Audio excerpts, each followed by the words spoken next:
ಗಾಳಿ ಮಳೆಯಿಂದ ಶಿವಮೊಗ್ಗದಲ್ಲಿ ನಾನಾ ಅವಾಂತರಗಳು ಸೃಷ್ಟಿಯಾಗಿದೆ. ರಸ್ತೆಗಳುಳಿವೆ, ಅಲ್ಲಿ ಮರಗಳು ಹಾರಿ ಹೋಗಿದೆ, ಮನೆ ಹೆಂಚುಗಳು ಎಲ್ಲವೂ ಕೂಡ ಈ ರೀತಿಯಾದಂತಹ ಒಂದು ವಾತಾವರಣ. ಅಲ್ಲಿ ಗಾಳಿ ಮಳೆಯಿಂದ ಶಿವಮೊಗ್ಗದಲ್ಲಿ ನಾನಾ ಅವಾಂತರಗಳು ಸೃಷ್ಟಿಯಾಗಿದೆ. ರಸ್ತೆಗೆ ಮರಗಳು ಉರುಳಿದ್ರೆ ಮನೆಯ ಹೆಂಚುಗಳು ಹಾರಿ ಹೋಗಿವೆ.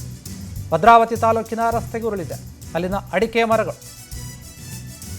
ಹೊಳೆಹೊನ್ನೂರಿನ ಭೂಮಿ ಕಾಲೋನಿಯಲ್ಲಿ ಕಾಳಜಿ ಕೇಂದ್ರಗಳನ್ನು ಕೂಡ ತೆರೆದಿದ್ದಾರೆ ಗ್ರಾಮಸ್ಥರು. ಮಾರಿಕಾಂಬಾ ದೇವಾಲಯದಲ್ಲಿ ಕಾಳಜಿ ಕೇಂದ್ರವನ್ನು ತೆರೆದಿದ್ದಾರೆ ಸಂತ್ರಸ್ತರಿಗಾಗಿ. ಸುಮಾರು 100ರಿಂದ 150 ಜನರಿಗೆ ಕಾಳಜಿ ಕೇಂದ್ರದ ಒಂದು ಆಸರೆ ಸಿಗ್ತಾ ಇದೆ. ವಾಹನಗಳ ಸಂಚಾರಕ್ಕೂ ಕೂಡ ತೊಡಕನ್ನು ಮಾಡಿದೆ ಅಲ್ಲಿನ ಗಾಳಿ ಮಳೆಯಿಂದ ಹರ್ಷದ ನಡುವೆನೇ ಈಗ ರೈತರಿಗೆ ಸಂಕಷ್ಟ ಎದುರಾಗಿದೆ. ಯಾಕಂದರೆ ದೊಡ್ಡ ಮಟ್ಟದ ಮಳೆ ಆಗಿರುವಂಥದ್ದು. ಆ ಮಳೆ ಗಾಳಿಗೆ ಅಲ್ಲಿನ ಮರಗಳು, ಅಡಿಕೆ ಮರ, ಬೇರೆ ಬೇರೆ ಮರಗಳೇನಿದೆ ಅವೆಲ್ಲವೂ ಕೂಡ ಉರುಳಿ ಬಿದ್ದಿದೆ. ಒಂದು ಕಡೆ ಬೆಳೆ ಚೆನ್ನಾಗಿ ಬಂದಿದೆ ಅನ್ನುವಂಥ ಖುಷಿ ಇದ್ದರೆ, ಇನ್ನೊಂದು ರೀತಿಯಲ್ಲಿ ಈ ರೀತಿಯಾಗಿ ಮಳೆ ಆಗಿ ನಾವು ಬೆಳೆದಂಥ ಒಂದು ಮರಗಳು, ಬೆಳೆ ಎಲ್ಲವೂ ಕೂಡ ನಾಶ ಆಯ್ತಲ್ಲ ಅನ್ನುವಂಥ ಕಷ್ಟ ರೈತರಿಗೆ ಎದುರಾಗಿದೆ. ಅಷ್ಟೇ ಅಲ್ಲ, ಮನೆ ಹೆಂಚುಗಳೇನಿರುತ್ತೆ ಅವು ಕೂಡ ಹಾರಿ ಹೋಗಿರುವಂಥದ್ದು ಈ ಒಂದು ಮಳೆಗೆ, ಗಾಳಿಗೆ ಎಲ್ಲದಕ್ಕೂ ಕೂಡ. ಒಂದು ಕಡೆ ಬಿಸಿಲು ಜಾಸ್ತಿ ಆಗ್ತಾ ಇದೆ, ಇನ್ನೊಂದು ಕಡೆ ಮಳೆ ಈ ರೀತಿಯಾಗಿ ಅವಾಂತರಗಳನ್ನು ಸೃಷ್ಟಿ ಮಾಡ್ತಾ ಇದೆ. ಭದ್ರಾವತಿ ತಾಲೂಕಿನಲ್ಲಿ ರಸ್ತೆಗೆ ಉಳಿದಾವೆ ಅಲ್ಲಿನ ಅಡಿಕೆ ಮರಗಳು, ಬೇರೆ ಬೇರೆ ಮರಗಳು ಕೂಡ.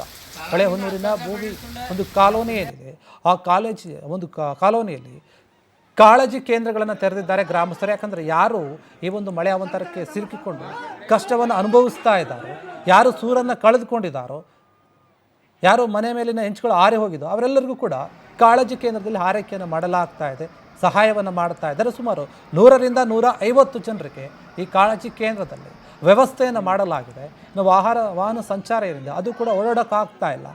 ಆ ರೀತಿಯಾದಂಥ ಒಂದು ಅವಾಂತರ ಸೃಷ್ಟಿಯಾಗಿರುವಂಥದ್ದು.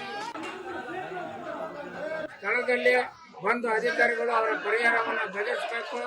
ಇಲ್ಲದಿದ್ದರೆ ಗಂಜಿ ಕೇಂದ್ರ ತೆರೆದು ಕರೆಂಟ್ ಇಲ್ಲ, ನೀರಿಲ್ಲ, ಎಲ್ಲ ನೀರಿನ ವ್ಯವಸ್ಥೆ, ಕರೆಂಟಿನ ವ್ಯವಸ್ಥೆ ಹಾಗೂ ಅನಾಹುತ ಆಗಿರ್ತಕ್ಕಂಥ ಎಲ್ಲ ಜನಗಳಿಗೆ ರೇಷನ್ನು ಮತ್ತೆ ಅವ್ರಿಗೇನು ಬಟ್ಟೆ ಬರೆ ಎಲ್ಲ ನೀರಲ್ಲಿ ತೆಗೆದುಕೊಂಡೋಗುತ್ತೆ, ಇವರಿಗೆಲ್ಲ ತಂದು ಕೊಡಬೇಕು ಸರ್ಕಾರದವರು. ಸ್ಥಳದಲ್ಲಿ ಬಂದು ಅಧಿಕಾರಿಗಳು ಅವರ ಪರಿಹಾರವನ್ನು ಬಗೆಹರಿಸಬೇಕು. ಇಲ್ಲದಿದ್ದರೆ ಗಂಜಿ ಕೇಂದ್ರ ತೆರೆದು ಕರೆಂಟ್ ಇಲ್ಲ, ನೀರಿಲ್ಲ, ಎಲ್ಲ ನೀರಿನ ವ್ಯವಸ್ಥೆ, ಕರೆಂಟಿನ ವ್ಯವಸ್ಥೆ. ಮಲೆನಾಡು ಶಿವಮೊಗ್ಗದಲ್ಲಿ ಬೇಸಿಗೆಯಲ್ಲೂ ಕೂಡ ಈಗ ಮಳೆ ತನ್ನ ಅಬ್ಬರವನ್ನು ಮುಂದುವರಿಸಿದೆ. ಕಾದು ಕೆಂಡವಾಗಿದ್ದಂತಹ ಶಿವಮೊಗ್ಗ ಈಗ ಮಳೆಯಿಂದಾಗಿ ಕೂಲಾಗಿದೆ. ಸಂಜೆಯಿಂದ ಶುರುವಾದಂತಹ ಗುಡುಗು ಸಿಡಿಲು ಸಹಿತ ಭಾರೀ ಮಳೆ ಏನಿದೆ ಅದು ಇಡೀ ಶಿವಮೊಗ್ಗವನ್ನು ಕೂಲಾಗಿಸಿದೆ. ಕಾದು ಕೆಂಡವಾಗಿತ್ತು ಇಷ್ಟು ದಿನ, ಯಾಕಂದರೆ ಸಾಕಷ್ಟು ಬಿಸಿಲಿನ ಪ್ರಮಾಣ ಹೆಚ್ಚಾಗಿತ್ತು. ಹೀಗಾಗಿ ಮಳೆ ಆಗಿರೋದ್ರಿಂದ ಕೂಲಾಗಿದೆ. ಸಂಜೆಯಿಂದ ಶುರುವಾಗಿದೆ ಅಲ್ಲಿ ಗುಡುಗು ಸಹಿತ ದೊಡ್ಡ ದೊಡ್ಡ ಮಳೆ. ಸಿಡಿಲಿನ ಹೊಡೆತಕ್ಕೆ ತೆಂಗಿನ ಮರ ಅದಕ್ಕೆ ಬೆಂಕಿ ಹೊತ್ತುಕೊಂಡು ದಗದಗ ಹೊರತಿದೆ. ಸ್ಥಳಕ್ಕೆ ಅಗ್ನಿಶಾಮಕ ಸಿಬ್ಬಂದಿಗಳು ಬಂದು ಬೆಂಕಿಯನ್ನು ನಂದಿಸಿದ್ದಾರೆ. ಮಲೆನಾಡು ಶಿವಮೊಗ್ಗ ಸ್ವಲ್ಪ ಯಾವಾಗಲೂ ಕೂಲಾಗೇ ಇರುತ್ತೆ. ಆದರೆ ಈ ಬಾರಿ ಬೇಸಿಗೆ ಬಿಸಿಲು ಏನಿದೆ ಎಲ್ಲ ಕಡೆ ಕೂಡ ದೊಡ್ಡ ಮಟ್ಟದಲ್ಲಿ ಇತ್ತು. ಈಗ ಗುಡುಗು ಮಿಂಚು ಸಹಿತ ದೊಡ್ಡ ಮಟ್ಟದ ಮಳೆ ಆಗಿರೋದ್ರಿಂದ ಆ ಸಿಡಿಲೇನಿದೆ ತೆಂಗಿನ ಮರಕ್ಕೆ ತಾಕಿರುವಂಥದ್ದು. ಆ ಸಿಡಿಲಿನ ಹೊಡೆತಕ್ಕೆ ಅಲ್ಲಿನ ತೆಂಗಿನ ಮರಕ್ಕೆ ಬೆಂಕಿ ಕಾಣಿಸ್ಕೊಂಡಿದೆ. ನಾವು ಈ ರೀತಿಯಾಗಿ ಸಾಮಾನ್ಯವಾಗಿ ಮಳೆಗಾಲದಲ್ಲಿ ನೋಡ್ತಾ ಇರ್ತೀವಿ. ಆದರೆ ಈ ಬಾರಿ ಬೇಸಿಗೆ ಆರಂಭದಲ್ಲಿನೇ ಈ ರೀತಿಯಾಗಿ ನೋಡೋಕೆ ಸಿಗ್ತಾ ಇದೆ.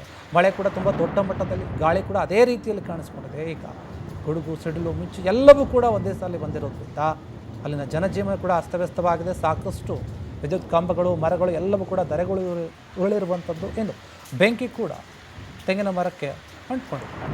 ಹೀಗಾಗಿ ಸಂಜೆಯಿಂದನೇ ಶುರುವಾಗಿತ್ತು. ಜನ ಏನು ಇಷ್ಟು ದಿನ ಬಿಸಿಲು ಅಂತ ಹೇಳ್ತಾ ಇದ್ರು, ಈಗ ಏನು ಈ ರೀತಿಯಾದ ಮಳೆ ಬಂತು, ಈ ರೀತಿಯಾದ ಅವಾಂತರಗಳನ್ನು ಸೃಷ್ಟಿ ಮಾಡ್ತಲ್ಲ ಅಂತೇಳಿ ಯೋಚನೆ ಮಾಡ್ತಾ ಇದ್ದಾರೆ. ಅತಿಯಾಗಿ ಬಿಸಿಲಾದರೂ ಕೂಡ ಕಷ್ಟ, ಅತಿಯಾಗಿ ಮಳೆ ಬಂದರೂ ಕೂಡ ಕಷ್ಟ. ಆ ರೀತಿಯಾದ ಪರಿಸ್ಥಿತಿಯನ್ನು ಎದುರಿಸ್ತಾ ಇದ್ದಾರೆ ಅಲ್ಲಿನ ಶಿವಮೊಗ್ಗದ ಜನತೆ. ಗಮನಿಸ್ತಾ ಇರ್ಬೋದು ಯಾವ ರೀತಿಯಾದಂತಹ ಮಳೆಯ ಒಂದು ತೀವ್ರತೆ ಇದೆ ಅಂತ ಹೇಳಿ.